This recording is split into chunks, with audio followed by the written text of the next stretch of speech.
আপনার জন্য আজকের প্রশ্ন, মাজারে টাকা দান করা কোন ধরনের পাপ? অপশন এ শিরক, অপশন বি বিদআত, অপশন সি কুফরি, অপশন ডি জানি না। প্রিয় দর্শক, দেখা যাক আরিফ খান ভাই সঠিক উত্তর দিতে পারেন কিনা। অপশন এ শিরক। প্রিয় দর্শক, আরিফ খান ভাই অপশন এ সিলেক্ট করেছেন। দেখা যাক তার উত্তর সঠিক হয়েছে কিনা। কম্পিউটার মার্ক করো। আমরা দেখতে পেলাম যে আরিফ খান ভাই যে উত্তরটি দিয়েছেন তা সঠিক হয়েছে। আরিফ খান ভাই, আপনি যে উত্তরটি দিয়েছেন তা সঠিক হয়েছে। আরিফ খান ভাই, মাজারে টাকা দান করা কিভাবে শিরক, তার কিছু ব্যাখ্যা দেন। আসসালামু আলাইকুম রহমতুল্লাহি ওয়া বারাকাতুহু। প্রিয় দর্শক, মাজারে দান করলে কিভাবে শিরিক হয় তা জানতে হলে তাওহীদে উলুহিয়া সম্পর্কে জানতে হবে। তাওহীদে উলুহিয়া মানে মানুষ একমাত্র আল্লাহকে ইবাদতের হকদার মনে করবে। সকল দান সদকা মান্নত ইবাদত সবকিছু আল্লাহর জন্য হতে হবে। কেউ যদি আল্লাহর নাম ব্যতীত অন্য কোনো নামে মান্নত করে, সে ব্যক্তি শিরক করলো। মাজারে দান করলে কিভাবে শিরিক হয়? যারা মাজারে দান করে তারা ভাবে যে মাজারে শায়িত ব্যক্তি তাদের কথা এবং কাজ আল্লাহর কাছে পৌঁছিয়ে দিবে, আল্লাহ তাদের মনের আশাগুলো পূরণ করে দিবেন। তারা আল্লাহকে পাওয়ার জন্য মাধ্যম তৈরি করছে, এরকম মাধ্যম করা শিরক।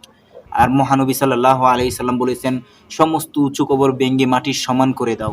তাহলে মাজার কোথা থেকে আসলো? আসুন মাজারে দান সদকা থেকে বিরত থাকি। গরিব দুস্থদের মাঝে আমরা দান সদকা করি।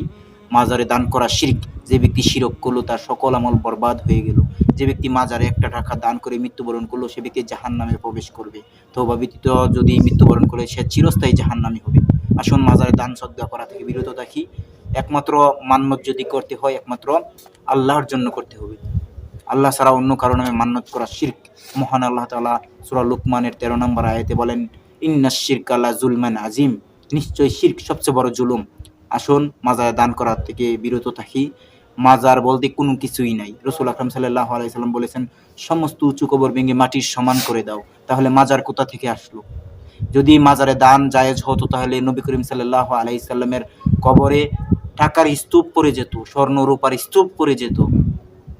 তাহলে দেখুন মক্কা মদিনাতে অনেক নবীজির সাহাবীর কবর রয়েছে, তাদেরকে তো মাজারে পরিণত করা হয়নি। এখানে তো দান সদকা করা হয় না। একমাত্র মান্নত যদি করতে হয়, একমাত্র আল্লাহর নামে করতে হবে।